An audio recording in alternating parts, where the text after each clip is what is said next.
Hello everyone, TimeToGrind here, and today I wanted to talk about my kind of theories and opinions on what we might see from a future Battle Pass in Dota Underlords. So obviously we're in the beta period for, Underlords, and we have the kind of beta Proto Battle Pass, so we can look at that to see what kind of cosmetics we might be seeing, but also the closest game to Dota Underlords would be Dota 2, and Dota 2 currently is in their Battle Pass season, so I thought it'd be a real good thing to take a look at the cosmetics we got now in the Proto Battle Pass, take a look at Dota 2's most recent Battle Pass that's going on right now, and kind of just give speculation and my thoughts on some cosmetics and just the way the Battle Pass might work in the future once we get to our first real Battle Pass. So obviously, first thing to look at is if we're trying to figure out what cosmetics are going to be in the game in the future, we can take a look at what cosmetics are already in there. So in the Proto Battle Pass, you have a lot of different types of cosmetics. Not very many of each because it's just, kind of the beta Battle Pass, but you get a lot of different types. So you have the banners,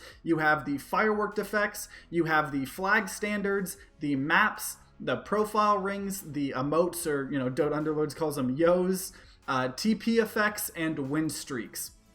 The win streak effects that show up on the side of the screen. So out of those, there's a lot of really cool things. Like maps are obviously really awesome. I think the win streaks are cool. I think the teleporting effects are really awesome. The firework effects, banners are okay. The only ones that I'm a little iffy on are the map or the flag standards, because you have your awesome banner and then you're like, oh, we're gonna change just this small little detail that you don't even really see.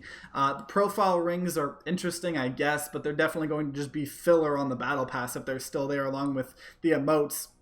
Maybe if they throw in some animated emotes, that could be cool. Those are the cosmetics that are in the Battle Pass right now, in the Proto Battle Pass. So they never specified whether, for sure guaranteed we're going to get to keep all of the cosmetics that we've gotten in this Battle Pass. They might just wipe everything, which would suck. I really hope they don't do that. But, I mean, they potentially could. They haven't really said otherwise. But that's the Battle Pass in Underlords right now. Let's take a look at Dota 2's Battle Pass right now and kind of take a look there. So not only with cosmetics, there's always a lot of features in the Battle Pass themselves. So a lot of times they have some kind of meta game to unlock a bunch of stuff, whether it be, you're going through a dungeon, you're going through a jungle or something, so you have quests and allows you to go to different rooms and get items to, unlock doors to get the cosmetics you want. So it's this kind of little fun meta game in the Battle Pass, which Valve really likes those type of things. I mean, just look at the Steam Summer Sales. Always got some weird game going on there. So you can definitely expect some of those in future Battle Passes for Underlords.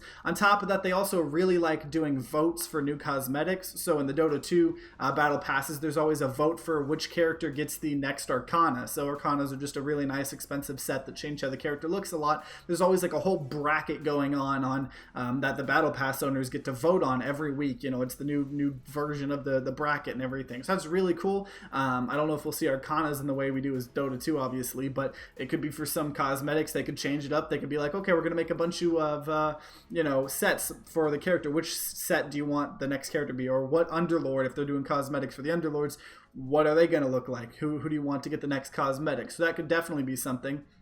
Also, there tends to be a lot of stats and analytics that Valve likes giving. Unfortunately, in particular, to people that like use the Dota, the like kind of Dota Plus membership thing or the Battle Pass, they always have some weird, awesome stats to look at, which I wish were free, but a lot of the times you got to be a paying customer, I guess, to see that kind of stuff.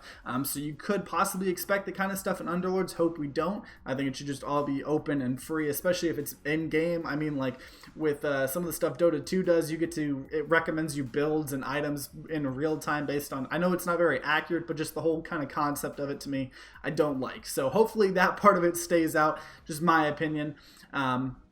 But that is that. So that's kind of features and stuff, but we're all buying the Battle Passes, or we will be buying the Battle Passes for the cosmetics. And I think the number one thing that Valve is going to do, and would be awesome if they do it, first I was a little mixed on it, is having cosmetics for the heroes. Now the whole point, anytime someone mentioned, hero cosmetics, it was like, well, everybody has the same, heroes. It's the 1-star, 2-star, 3-star. It should be a visual, you can see them getting stronger. That should be very obvious. The glance value, I know a lot of people laugh when you say glance value, but it should be pretty obvious who you're seeing. And so at first, right now, it's only really like a couple heroes like Axe and Tiny that look different when you level them up, but they've teased some things things for the future update where, you know, every hero eventually will look different going to 2-star and 3-star, and they won't just get bigger. They'll have a cool new set that they're putting more gear on. So I think the number one way they're going to monetize this game is just going to be through hero sets. So I don't think, you know, one thought would be you could have different sets and you could choose what would be your level 1 axe, your level 2 axe, level 3 axe. So if you had 3 sets, you could choose which axe set would look, you know, what he would look like at level 1, level 2, level 3. Though I don't think that's going to happen, because I think the whole point is you're supposed to see a clear thing of progression. So if your level 3 axe looks like my level 1 axe, we're going to have a problem there. That definitely hurts glance value. So I think what they're going to do is, say, you know, Terrorblade is getting the new set. They're going to make a 3 sets in 1 almost cosmetic, that when you get that, say, Terrorblade cosmetic, you'll equip it on Terrorblade and it'll have the 1-star, 2-star, 3-star. So it'll change all 3 versions and they'll be themed together. And I think that'd be an awesome way to monetize the game, especially considering they're sitting on so many workshop, you know, even if they're not reusing workshop sets, they're sitting on amazing creators that they can ask to make stuff for them, or they can make awesome stuff themselves. So I think that's one of the big things. Another big thing is just the maps or the boards. Those are going to be one of the biggest things ever. That's one of the biggest things in Dota 2. Obviously, Dota 2's board is a lot bigger. You have a lot more to explore, but Dota 2 or Dota Underlords, I could totally see that being a thing. It's my favorite thing in the Battle Pass right now was at level 5, the Sunbreeze board. So I can't wait to see what more. I guarantee you that's going to be one of the biggest things. I will bet any money in the world that that'll be one of the things you see in future Battle Passes. Another thing is we are getting Underlords. So eventually there will be a whole nother component to this game that we haven't really seen yet, are Underlords. So these characters you choose before you go into the game. And that is where I could see more traditional Dota style items, where instead of having a whole set that you equip the whole set, you might have a weapon or a you know, hat or something, and that's maybe where Arcanas or Immortals could come into, where they have all these cool particle effects. Personally, I think they might just try to go for sets. I don't know if they're going to, you know, how much they're going to use the market, the Steam market in this, but you know, we'll have to see. But Underlords cosmetics, either way, are going to be a thing somehow. I don't know if it's going to be, you know, item per item or sets, but that will definitely be a thing for sure. Another thing I think would be really cool is taunts, and a way you can kind of do it is whenever your heroes win the game, obviously they teleport and stuff, but sometimes they do dances and stuff like that. So if you could have specific taunts for different characters, so they would do a little different dance when they won, I think that'd be a pretty cool suggestion. Another thing, obviously, it's already in you know, Dota 2 music packs. That's just a real easy thing. Change the soundtrack of the game if you listen to the music in game. That could be a cool cosmetic.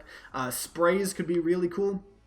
I don't know if you would spray it on the board. Probably. I mean, I don't know where else you're going to spray it. But, you know, little sprays would be good filler for Battle Pass as well. And another thing I think would be really cool is I know most of us, if you played Dota Auto Chess or the, you know, Auto Chess from Dota Studios, are used to having a little courier. And the courier was a big part of the cosmetic. You could have a bunch of different couriers. So I know we're getting Underlords, and a lot of people thought that was the replacement. But I think it'd still be cool if we had, like, I mean, look at this little silly monkey in the Battle Pass recently. I know it's kind of like a consumable thing, but imagine if your Underlords had a little pet, and your pet, like, did cool things like the imps and Artifact. Bring us the imps from Artifact. That's what I want. Screw everything else in the video. I want those imps from Artifact in Underlords. This is my favorite thing I miss about Artifact. But either way, I really hope that they don't make it super convoluted. That's one thing I really don't like about Dota 2's cosmetics, is they started to, you know, at first everything was marketable on the Steam market, and then they started introducing some things that aren't marketable. You gotta get to like level 7,000 in the Battle Pass and stuff like this, and you can't trade it, you can't sell it on the Steam market.